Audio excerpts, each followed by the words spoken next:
Hello, welcome back to another video.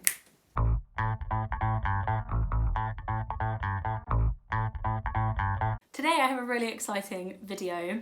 If you've been subscribed for a while, you may have seen like a year and a half ago I made a video for my cousin Tilly and it was called Recommending Books to My 14-year-old Cousin. That video actually ended up doing super well. It's like the best video on my channel. So thank you for that, Tilly. And today, November the 25th, Tilly is now 16. Happy birthday, Tilly. In honour of Tilly's birthday, she suggested, again, she has great ideas, that I do an updated version of that video. So this is going to be recommending books to my 16-year-old cousin. I formatted it a little bit differently. I've separated the 16 books I've picked into 4 categories. So there's 4 categories of 4. That is maths. That makes 16. Yes. As well as that, I have created a list on bookshop.org, which if you don't know, is an online website where you can buy books. It's a really good alternative to Amazon. Some of the profit will go to independent bookshops, and if you use my link in the description, I get a little bit back as well, no extra charge to you. So if you do find any of these interesting, they pique your interest and you would like to buy a copy, you can go to the link in my description and use that if you like.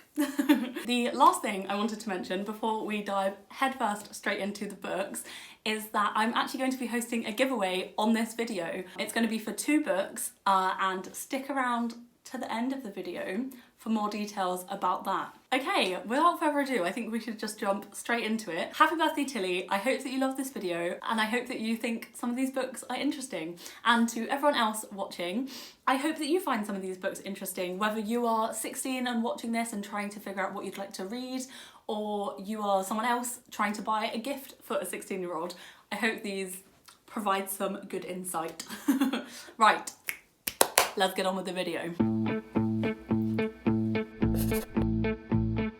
Okay, so category number 1, this has 4 books, and it's 4 books you really won't want to put down. And I'm kind of picked these ones if you are a 16-year-old that doesn't read that much, or if you're buying a gift for a 16-year-old-ish, teenager-ish, that is looking to get into reading but they're not really that much of a reader, or if you are trying to convince someone that reading is really fun. These are 4 books that I think would really grip someone and kind of show a really fun side to reading. Okay, book number 1 is A Good Girl's Guide to Murder by Holly Jackson. This one I have read really recently and I could not put it down. So the plot of this one, 5 years ago, Andy Bell was murdered by Sal Singh, her boyfriend. Or was she? We're now 5 years on and we follow Pippa, who is doing a project into the closed case as she doesn't believe that Sal is the one who murdered Andy. Not going to say anything else. This one will grip you. It is in a really interesting format. So there are like different like texts and logs, and sometimes there are images. Let me show you. Like sometimes there are images like this, but not too much that it overwhelms you, but it keeps it really interesting. I think this is a really great one for someone who struggles to get into a book. I think this one is so well done, so fast paced, and I don't think you'd want to put it down. So that is number 1. Okay, book number 2 is the only crossover book between the last video and this video, and that is They Both Die at the End by Silvera. I just couldn't not include this book because I love it so much. It's a young adult contemporary but with dystopian-esque elements in it. So the concept of this one is that in this world, it's exactly like ours, but people receive a call on the day that they're going to die from Deathcast, informing them you have 24 hours to live. That is it. So we follow Mateo and Rufus, who don't know each other, but they both receive this call. They're gonna die in 24 hours. And we go from there. They end up meeting. This one is a really also lovely romance. And so it does have LGBTQ+ representation, which we love to see it. It has a really interesting dystopian element, which I think when you're first starting out with reading, dystopian can be a really great option. So the next one I don't have as I borrowed it from a friend, but I will put it somewhere on the screen, and that is The Sun Is Also a Star by Nicola Yoon. So The Sun Is Also a Star follows Natasha and Daniel. Natasha is all science and facts, and Daniel is all poetry and fate and romance. They meet in New York City the day before Natasha and her family are about to be deported back to Jamaica. It is about them and their connection, but it's also a lot about family and immigration, and it's a really sweet kind of whirlwind romance, but it is also very introspective, very like great at characterization. And you get lots of different perspectives in this book. To just give one quick example, you get the perspective of a security guard for like literally 2 pages, and it hit me so much, just those 2 pages of this one character. That is how great the characterization is. It will really grip you and you'll really love these characters and this story. Coffee break, okay. Okay, so the final book I have for this category is Radio Silence by Alice Oseman. I'll put the cover up on the screen as well. So Radio Silence is set in the UK, and it very much discusses not wanting to go to university and how university isn't the only path you have to choose after leaving school. It is based around Frances, who is a real high achiever at school. She's very much expected to go to university, and she hasn't ever really stopped to consider what she actually wants to do. And she meets Aled and they become really great friends. Their friendship is just so beautiful, and so I love seeing just like boy and girl relationships when it's just a friendship. It's just really wholesome, and I don't think enough books do that. This book does that wonderfully. As well as that, there is really great representation. Frances is bisexual and Aled is, I think in this book he is coming to terms with being asexual. Yeah, it's one that I think would be really good if maybe you're 16 and you're kind of just like, why is everyone going to university? Is there like no other choices? This one's for you. So I highly recommend picking that up.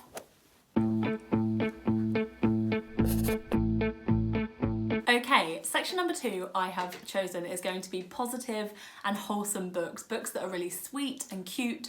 That's not to say that they're not going to talk about serious issues and discuss heavier topics, but that the overall vibe and feel of them gives you those heartwarming vibes, you know? Okay, so the first book I have for you is the only non-fiction on this whole list, and that is A Girl's Guide to Being Awesome by Suzanne Verdi. This book was kindly gifted to me by Summersdale Publishers, so thank you very much, and they may have provided a second copy for part of the giveaway, so... This is written by journalist Suzanne Verdi, and it kind of discusses everything you can kind of think of in relation to being a 16-year-old. So it discusses social media and like the pressures of like friendships, it discusses sexuality, it discusses gender identity, it discusses the pressures of growing up as a girl, and discusses body image, self-esteem. As well as that, it's a kind of workbook. So let me give you a... There's lots of illustrations as well. There are like sections where you can fill it in yourself. So you kind of read a section and maybe like jot down your thoughts, or she'll give you a prompt. Obviously, I am not the target audience for this book, being a 26-year-old. However, I think I try and look back as when I was 16, and I think some of the things that are mentioned would have really helped me. I think some of them I might have like rolled my eyes and been like cringe. I think everyone would be able to take away different parts of it depending on what you're struggling with, and so in that way I think it is a really great book. It discusses mental health and anxiety and depression. It discusses everything. Also, completely irrelevant, I've never seen a book with rounded corners, and I absolutely love it. The second book I have for you is You Should See Me in a Crown by Leah Johnson. We follow Liz Lighty, who is a queer black teenage girl. We follow her at the beginning of the novel as she realises that the only way she's going to be able to get like the scholarship money she needs to be able to go to the college that she wants to go to is to try out for prom queen, because if you win prom queen you get scholarship money. There's also another girl, Mac, who is also running for prom queen. This is both not really their scenes, and we go from there. I loved it so much. It follows a relationship between 2 girls, Liz and Mac, and that was lovely to read about. If you're after a really wholesome, cute YA rom-com, this is the one for you. The next book that we have in this section is A Quiet Kind of Thunder by Sarah Bernard. Here is the cover, and I'm going to put up the actual cover on the screen as well. Thank you very much. I read this a really long time ago, and I just remember absolutely loving it. It is set in a UK school. A lot of young adult books are set in America, and so it's nice to just get a few that are actually set in like sixth forms and they talk about A-levels and talk about stuff that you're thinking of, you know? In A Quiet Kind of Thunder, we follow Steffi, who suffers a lot with anxiety and is selectively mute, and then we also follow Reese, who is deaf. So because Steffi knows sign language, she is kind of assigned to look after Reese at sixth form. I believe he's like new. I can't actually remember. I assume that's what happens. And yeah, so she's assigned to look after Reese and we go from there. This book talks a lot about mental health and a lot about anxiety. So it does dive deep into some harder themes like that. It's not all fluff. We follow Steffi and Reese as they both grow closer. I would recommend you read it. Okay, so the final book I have for this section is With the Fire on High by Elizabeth Acevedo. So we follow Amoni Santiago, who is balancing being a teen mum to her daughter with being a granddaughter, a friend, a student, a budding chef. She is really passionate about cooking, which explains all of the food on the front cover. And it's a really great exploration of the different roles that you can play, or like the different roles that you have in your life, and how to balance them. And I think it does, like, it explores that really well, and it explores Amoni's relationship with each character extremely well, and I really liked it for that. So as I said, Amoni is a real budding chef, and when the opportunity comes up to join this like culinary arts class and to go on a culinary trip to Spain, she can't pass up that opportunity, even though she has no idea how she's going to be able to afford it. I think the focus on food and positive relationships in this book make it such a wholesome and great read for this time of year as well. Scattered throughout the book there are a few recipes, which is really lovely. I would really recommend it. Elizabeth Acevedo's writing is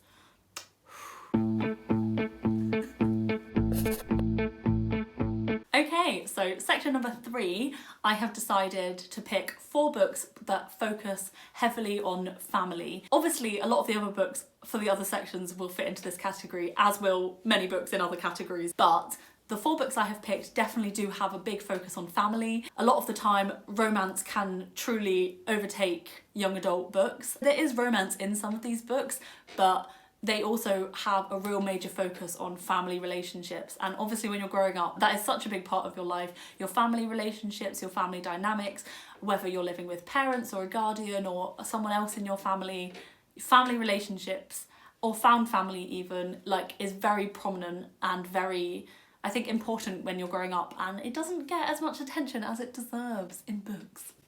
So the first book I have picked is Other Words for Home by Jasmine Wager. So this is a middle grade novel and it's written in verse. Firstly, don't let that put you off. You might hear verse, you might think poetry, you might be like, okay, thanks, bye, no thanks. Don't do that. It's hardly noticeable that it's written in verse, if I'm honest. It just makes it flow a lot nicer, and it also means that the chapters are a bit shorter and it means that it's a bit quicker to read. So in Other Words for Home, we follow Judith and her mother, who are forced to move to the United States because of the conflict in their home in Syria. So that's kind of where we start the book.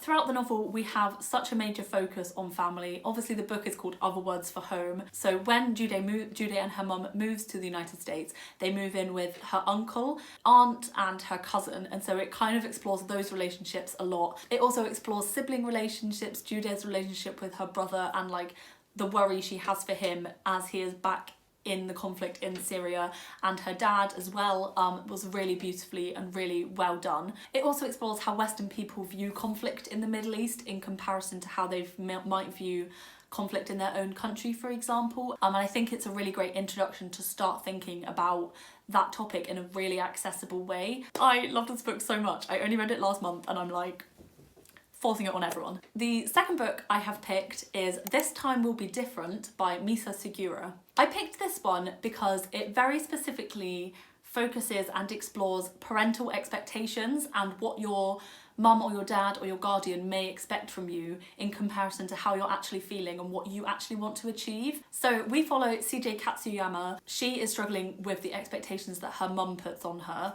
and she is perfectly happy working in her aunt's flower shop, but her mum is less than impressed with that. So when the flower shop is in danger of closing, CJ wants to do everything that she can to save it from being shut. So as well as the exploration of kind of like the relationship between CJ and her aunt, which is really lovely to see, we also get the dynamic between her and her mum, and that's really interesting to kind of explore, and you can see it from both their perspectives as well. On the base, it is a really kind of sweet coming of age YA contemporary with a sprinkling of romance in there, but it does discuss some quite serious topics too. It discusses Japanese American history and Japanese American internment camps that happened in World War II. I didn't know a lot about those, so it was really interesting to read about. It also discusses some microaggressions and racism in a very accessible way throughout the plot, and I would really recommend it. The third book that I have picked is On the Come Up by Angie Thomas. This is Angie Thomas's second novel. You might have heard of her first one, The Hate You Give, which was also turned into a film. Both of those are amazing. I would highly recommend both the book and the film, but I wanted to give a spotlight on her second book, On the Come Up. So this book follows Brianna, who is 16 and she is a rapper. She wants to follow in her dad's footsteps, who passed away before he could make it big. This book is all about kind of like legacy and fighting for your dreams if the odds are stacked against you. It really explores close family relationships and the legacy of family as well. It also discusses the fact that Brie wants a dream that her family are kind of wary about because of the past, because of familial relationships in the past, and yeah, it's a really interesting one that really explores family dynamics really thoroughly. As well as family relationships, this one does dive into a lot of harder topics. It discusses drug selling in poor Black and Latinx communities. It speaks about the politics and sexism and racism of the music industry. Lastly, it also speaks about how Black and Latinx teens can be more targeted by authority figures in schools and in the school environment. An absolute incredible read, and definitely one to add to your to-be-read list. And let's move on to the fourth book of this category, and that is The Love and Lies of Rukhsana Ali by Sabina Khan. This book follows 16-year-old Rukhsana, who is a 16-year-old queer Muslim girl of colour. When her conservative parents find out that she is a lesbian and she is dating a girl, they send her to Bangladesh to live with her extended family. I think in particular for this one, the focus on family, rebuilding a toxic relationship with your mother and with your parents who might not accept you for who you are, and coming to terms with that and then moving forward and being able to rebuild that relationship. As well as that, it explores Rukhsana's relationship with her brother and kind of him recognising the privilege that he has. And lastly, in terms of family in this book, I loved Rukhsana's relationship with her cousin. I think cousins are a really left out part of books. To me, cousins are so important. I mean, this video is literally for my cousin Tilly. As well as that, it explores Bengali culture and what it is like to be LGBTQ+ in Bangladesh, which was really interesting and very informative read. It's really great and I would really, really recommend it. The fourth and final category of this video is going to be books that explore grief in an accessible way.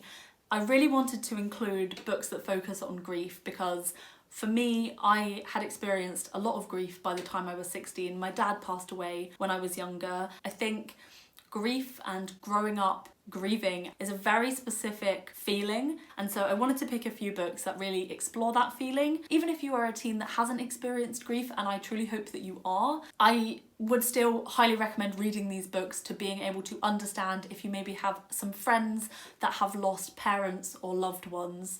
I think it's a really great book for beginning to understand what that experience is like. So anyway, let's move on. Let's get into the books. So the first book I picked, I have actually just read last month, and that is Who I Was With Her by Nita Tyndall. So in this book, we follow Corinne, whose girlfriend has just passed away in a car accident. However, she is not openly out. She is bisexual, but no one knows she is bisexual. So she is left in this horrifying situation where she is having to grieve in private and not openly for her girlfriend that has just died, which is a horrifying situation. This is definitely a very raw and fresh and hard book to read, but one that is extremely worthwhile. We follow Corinne as she comes to terms with her bisexuality, but we also follow her obviously as she is grieving and what that means for her. This book also has an asexual side character, which is really great to see. Yeah, this is a really great one, and this has just come out, so this is a new release. The second book I have picked is All the Invisible Things by Orla Collins. Weirdly, this is also a book that explores both grief and bisexuality. Do I have a niche? Yes, I do. This book follows Vetty, who moves back to London, which is her hometown, 4 years after the death of her mum, and explores moving back to your hometown, kind of the memories of her mum there, and it's also exploring what her relationship is like with her dad and with her younger brother. Personally, this book for me was only actually a 3-star read. However, I imagined myself reading it when I was younger, and I think it would have just hit a lot differently if I had have read it when I was younger. I think the exploration of bisexuality is also really well done in this book. If you were intrigued by the premise, I recommend maybe giving it a go. Giving it a go. Okay, the third book I have picked is one of my favourite books of this year, and that is Clap When You Land by Elizabeth Acevedo. Camino lives in the Dominican Republic and Yahara lives in New York City.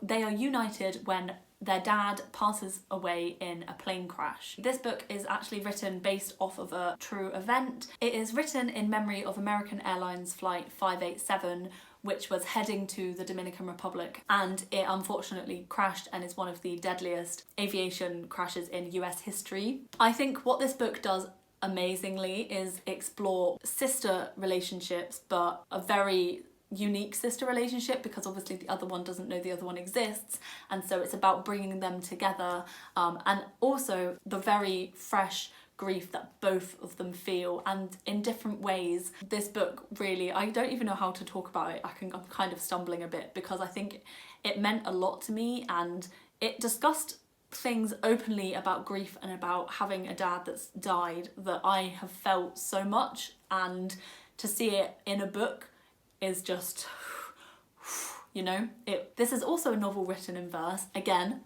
don't run away, it's not scary. So yeah, I would highly, highly recommend this one. This is one of my favourite books of 2020. The final book I'm recommending to you today is Summerbird Blue by Akemi Dawn Bowman. This book follows Rumi, who doesn't really know what she wants to do with her life. She knows that she wants to play music with her sister, and that's about it. However, at the start of the novel, Rumi's sister Leah dies in a car accident, which her and her mum both survive. And so her mum, who is completely overstricken with grief and trauma and shock, sends Rumi to live with her aunt in Hawaii while she is trying to cope with the death of her daughter. So we follow Rumi, who is living in Hawaii, grieving the death of her sister and her best friend, also shocked and confused and angry at her mum for sending her away. And I think the way that it explores all of those emotions that you experience after losing someone that you love, and it explores it so delicately but so excellently. Anger, sadness, complete devastation, but then also happiness and moments of happiness and moments of feeling guilt for feeling happy, and I think it explores it so wonderfully.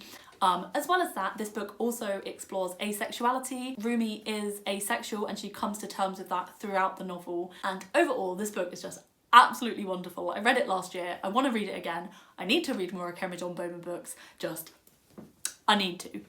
Really great, please give this one a read. And that's it. I hope you found a book that you was like, oh, that sounds interesting, I'll note that down. Feel free again to use my bookshop.org link in the description if you're buying in the UK, because it's great to support independent bookshops and it's a great small tiny way to support me if you'd like to. Giveaway time! So the first book I'm going to be giving away in this giveaway is A Girl's Guide to Being Awesome by Suzanne Verdi. Big thank you to Summersdale Publishers because they gifted me a copy of this book to give away. It's a really great workbook-esque, illustrations, really great, positive, empowering non-fiction book, which is really great for teenagers. The second book is Up to You. Oh, what? I'm sorry. I'm going to be giving away this book, and then I'm going to be giving away one book of your choice, and you can pick any book off this list. So, details. How do I enter? Oh, well, to enter this giveaway, all you have to do is be subscribed to my YouTube channel and like this video. And the final thing you have to do is leave a comment below and tell me which book out of the 16 that you would pick. And that is all you have to do to enter the giveaway. It's going to be UK only. Sorry to any international viewers, but shipping is expensive. And then lastly, you have to be comfortable providing me with an address so that I can post out the books to you, because I will be sending them myself. Okay, and lastly, for a bonus entry, if you head over to my Instagram, you will see this photo here with the 16 books that I have recommended in this video. And you will get an extra entry if you're following my Instagram, and if you go and like that photo and tag a friend in the comments who you think might like to enter. I appreciate that was a lot of information. Everything will be in the description for you, including terms and conditions of the giveaway. You have 1 week to enter. I will figure out where I'm going to announce it, but the giveaway will close on the 2nd of December. And that's it, I think. Thanks again for watching, and I will see you in a new video. Bye! And happy birthday, Tilly! Action. That's like the biggest thing you could have picked. Alright, see you later. Bye! Okay, the next book we have in this section is A Quiet What?